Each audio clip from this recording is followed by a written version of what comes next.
ජූලියට වන බදාදා දවසේ කුම්භ ලග්න පලාපල. කුම්භ ලග්න හිමියන්ට අද දිනේ අලුත් අදහස්, තාක්ෂණික කටයුතු, මිතුරු සම්බන්ධතා සහ සමාජ සම්බන්ධතා වැඩි විය හැකි දවසක්. ඔබ කාලයක් තිස්සේ සිතාගෙන සිටි වැඩකට අද ආරම්භයක් ලබා දීමට හොඳ ඉඩක් තිබෙනවා. රැකියාවේ හෝ ව්‍යාපාරයේදී වෙනස් විදියකට සිටීම නිසා ප්‍රයෝජනවත් විසඳුමක් සොයාගත හැකියි. අද ඔබගේ කාලකලමනාකාරීත්වය දුර්වල වියහොත් වැඩ විශාල ප්‍රමාණයක් ප්‍රමාද විය හැකියි. හිතවත් කෙනෙකු වෙනුවෙන් කණ්ඩායම් කටයුත්තකට වියදමක් විය හැකියි.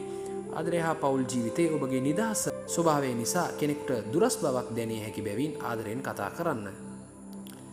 සෞඛ්‍යයෙන් නින්ද, ස්නායු පීඩනය සහ පාදවල වෙහෙස පිළිබඳව සැලකිලිමත් වන්න. සුබ වර්ණය නිල් වර්ණය. සුබ අංකය අංක 4. ඔබ සැමට සුබ දවසක්.